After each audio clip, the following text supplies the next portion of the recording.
शहरातील गजबजलेल्या वस्तीत सुखानंद या वृद्धाश्रमात जानकीबाईंनी पाऊल ठेवलं आणि एक आवंढा त्यांच्या कशात अडकला.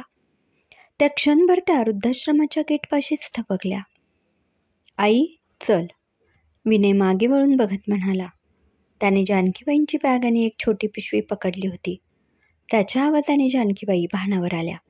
त्यांनी खूप केविलवाण्या नजरेने विनयकडे बघितलं. विनयचा चेहरा निर्विकार होता. तो जानकीबाईंची बॅग आणि पिशवी घेऊन सुखानंदच्या प्रतीक्षालयात शिरला. जानकीबाईंची अवस्था विचित्र झाली होती. त्यांना आपल्या पायात कोणीतरी मनामनाचे साखळदंड बांधले आहेत असं वाटत होतं. त्यांनी विनयकडे बघितलं. तो सगळी कागदपत्र भरण्यात व्यस्त होता. जानकीबाईंचे डोळे अश्रूंनी तुडुंब भरले होते. त्यांना आपल्या घरातून इथं येण्याची इच्छा नव्हती. जानकीबाईंचं जग म्हणजे त्यांचे पती अरविंदराव, विनय आणि नेहा त्यांची मुलगी यांच्या भोवतीच फिरत असायचं. अरविंदरावांना जाऊन आज 2 वर्ष झाली. आज विनयने घरातील सगळे पाश, अगदी आवडत्या नातवंडाचे सुद्धा तोडून त्यांना इथे आणलं. जानकीबाईंच्या डोळ्यातून गळणाऱ्या अश्रूंना खंड नव्हता. त्यांच्या नजरेत बधीरपणा आला होता. विनय कधी त्यांच्याजवळ येऊन पोहोचला त्यांना कळलं नाही.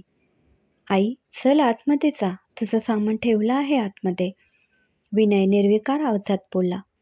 विनय, मला घरी घेऊन चल, मला इथे नाही राहायचं, मला तुमच्या सगळ्यांबरोबर राहायचंय, जानकीबाई केविलवाण्या आवाजात म्हणाल्या. आई, तुझी इथे चांगली सोय केली आहे. मला आता तुझ्या आणि संध्यामधील भांडणाचा कंटाळा आला आहे. मी कधीतरी भेटायला येत जाईन, जा आत. जानकीबाई विनयचा हात पकडण्यासाठी पुढे सरकल्या, पण त्यांनी विनयचा हात पकडण्याआधीच विनय निघून गेला. जाताना त्याने मागे वळूनही बघितलं नाही. कितीतरी वेळ जानकीबाई तिथेच उभ्या होत्या. त्यांना वाटलं आता तरी विनय आपल्याकडे बघेल किंवा धावत येईल आणि आपल्याला घेऊन जाईल. पण यातील असं काहीच घडलं नाही. विनय गाडीत बसून गाडी सुरू करून निघून गेला. जानकीबाई हताश झाल्या. मावशी, किती वेळ इथे थांबणार? चला आता, ऊन खूप वाढलंय, त्रास होईल. जानकीबाईंनी मागे वळून बघितलं. सुखानंद वृद्धाश्रमाचा सेवक सुखानंद आश्रमाचा युनिफॉर्म घालून उभा होता. हो, एवढंच बोलून जानकीबाई आत जायला वळल्या. आज जाता जाता त्यांना विनयचा बालवाडीचा पहिला दिवस आठवला. जानकीबाई विनयला शाळेत सोडून निघणार तेवढ्यात विनयने बोकाड पसरला. आई, तू जाऊ नको, मला घेऊन जा. त्याचा रडवेला चेहरा बघून त्याही रडवेला झाल्या. ते विनयला घ्यायला पुढे जाणार तोच तिथल्या बाईंनी त्याला आत नेलं.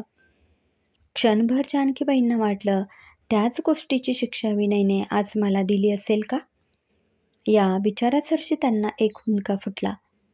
जानकीबाई आलेला हुंदका आवरत त्या सुखानंद आश्रमाच्या नोकरा मागोमाग चालू लागल्या. त्यांना तो सुखानंदाचा नोकर त्यांना दिलेल्या खोलीपाशी घेऊन आला. त्यांची बॅग खोलीत ठेवत खोलीतील खुर्चीवर बसलेल्या मालतीबाईंना म्हणाला, मालती काकू, या तुमच्या नवीन रूम पार्टनर. हो का? डोळ्यावरचा चष्मा खाली करत मालती काकू म्हणाल्या. नाव काय यांचं? मालतीबाईंनी विचारलं. जानकी, जानकीबाई म्हणाल्या. तुमचं सगळं सामान इथं ठेवलंय, मी निघतो. एवढं बोलून तो नोकर निघून गेला. जानकीबाई उभ्याच होत्या. त्यांना काहीच कळलं नाही की काय करावं. जानकीबाई, बस तिथे, तो पलंग, ते कपाट, ती खुर्ची तुमची आहे, बसा. एवढ्या कावऱ्या बावऱ्या होऊ नका. जानकीबाई अस्वस्थपणे खुर्चीवर बसल्या. पलंगाच्या बाजूला असलेल्या खिडकीतून त्या आकाशाकडे बघत होत्या. त्यांची नजर निर्विकार होती. विनयची जशी निर्विकार नजर होती, अगदी तशीच. 2 दिवस तुम्हाला अस्वस्थ वाटेल, नंतर सवय होईल. घडलेल्या गोष्टींवर फार विचार करू नका. ते होणारच होतं हे स्वीकार केला की इथे राहणं तुम्हाला टोचणार नाही, मालतीबाई म्हणाल्या. जानकीबाई अजूनही खिडकीबाहेरच बघत होत्या. त्यांच्या डोक्यात हे का घडलं यावरच विचार चालू होता. जानकीबाई अजूनही अस्वस्थ आणि गोंधळलेल्या होत्या. त्या खिडकीतून एकटक बाहेर बघत होत्या. त्यांना मालतीबाई म्हणाल्या, खिडकीतून जी वाट दिसते ती वृद्धाश्रमाच्या मुख्य दरवाजापर्यंत जाते आणि मग गेटमधून बाहेर जाते. पण तुम्हाला कदाचित माहीत नसेल, ही वाट फक्त बाहेरून येणाऱ्यांसाठीच आहे. आत आलेली व्यक्ती बाहेर जाऊ शकत नाही. काहीतरी काय बोलताय? जी वाट बाहेरून आत येते त्याच वाटेने आतून आपण बाहेर जाणार ना? जानकीबाईंच्या या बोलण्यावर मालतीबाई हसल्या आणि म्हणाल्या, जानकीबाई, वास्तवात या वृद्धाश्रमाच्या वाटेवर फक्त एकेरी वाहतूक होते. तुम्हाला इथे आणून सोडायला वाट होती, पण इथून जाणार कशा? कशा म्हणजे? आले त्याच वाटेने. जानकीबाईंच्या चेहऱ्यावर मालतीबाई बावळट आहेत का असा भाव होता. जानकीबाई, तुम्ही तुमच्या मुलाची वाट बघू नका. तो येणार नाही तुम्हाला परत न्यायला. नाही, असं नाही होणार. तो मला इथे सोडून गेला आहे, पण घरी गेल्यावर त्याला माझी उणीव भासेल. तो नक्की येईल. तुमची उणीव त्याला आधीच जाणवली असती तर त्याने तुम्हाला इथे सोडलंच नसतं. मालतीबाई जानकीबाईंना समजवण्याच्या सुरात बोलल्या. अहो, आजपर्यंत मी कधी घरापासून लांब राहिलेच नाही, तर विनयला माझी उणीव जाणवेल कशी?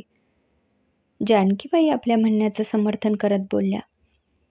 आपली प्रिय व्यक्ती आपल्यापासून लांब गेली तर हा विचार मनात येताच तो आपण सहन करू शकत नाही, कारण आपल्याला आपल्या प्रिय व्यक्तीपासून लांब राहण्याची कल्पनाही सहन होत नसते. इथे तुम्हाला तुमचा मुलगा सोडून गेला आहे, म्हणजे त्याला तुम्ही जवळ नसल्याने काही फरक पडणार नाही. लक्षात घ्या, तो लहान मुलगा नाही. हे बोलताना मालतीबाईंचा चेहरा जरा कठोर झाला. जानकीबाई मालतीबाईंच्या चेहऱ्याकडे सुन्न मनाने बघत होत्या. तुम्हाला तुमच्या मुलाने इथे का आणून सोडलं हे मी तुम्हाला विचारणार नाही, कारण मी हे विचारलं तर तुम्ही दुःखी व्हाल. आता आपण दोघी रूममेट आहोत. आपणच एकमेकांना जपायचं. मला तुम्ही मालती म्हणा, मला आवडेल. मालती हळूच पलंगावरून उठली आणि आपल्या खुर्चीकडे जाऊ लागली. मालतीच्या पायांनाही शिणवटा आला. जडपणे ती खुर्चीवर येऊन बसले. खरेच तुम्हाला वाटतं माझा मुलगा मला घ्यायला येणार नाही? जानकीबाईंनी कापऱ्या आवाजात विचारलं. या वृद्धाश्रमात जितके वृद्ध आहेत त्या सगळ्यांना सुरुवातीला असंच वाटायचं की आपली मुलं आपल्याला आपल्या घरी परत न्यायला येतील, पण असं कोणाच्याच बाबतीत घडलं नाही. म्हणून तुम्हाला म्हणते, नका वाट बघू मुलाची आणि उरलेलं आयुष्य दुःखात घालू नका. मला मालती म्हणा. या वयात हक्काचं माणूस हवं असं वाटतं. जानकी, तू होशील माझी हक्काची मैत्रीण? मालतीने आर्तस्वरात जानकीला विचारलं. मालतीच्या आर्तस्वर ऐकून जानकीला बडबडून आलं. ती थरथरत्या पावलाने उठली आणि मालतीजवळ गेली. मालतीच्या खांद्यावर हात ठेवून म्हणाली, मी कोणाची हक्काची होऊ शकते ही जाणीव हे गेल्यानंतर विरून गेली होती. हक्काचा विनय होता, पण आता तर त्यानेच नातं तोडलं. मालती, आपण होऊ ग सख्या जिवलग मैत्रिणी. मी आले मगाशी तेव्हा खूप गोंधळले होते, पण तुझं बोलणं ऐकल्यावर मला धीर आला. मी आता परतीच्या वाटेची आस धरणार नाही.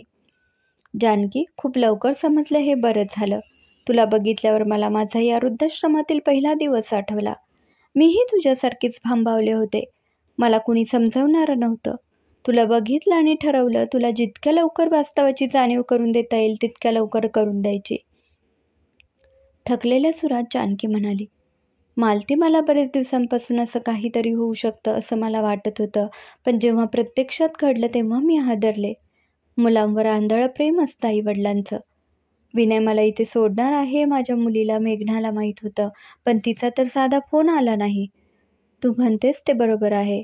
माझी उणीव विनयला आणि मेघनाला पण जाणवणार नाही, म्हणूनच तो मला इथे आणून सोडण्याची हिंमत करू शकला. मी नाही आता विनयच्या आठवणीने व्याकुळ होणार. शाब्बास, असं म्हणून मालतीने जानकीला मिठी मारली. कितीतरी वेळ त्या दोन वृद्ध चिमण्या एकमेकींच्या मिठीत आपला आधार शोधत होत्या. क्रमशः लेखिका मीनाक्षी वैद्य.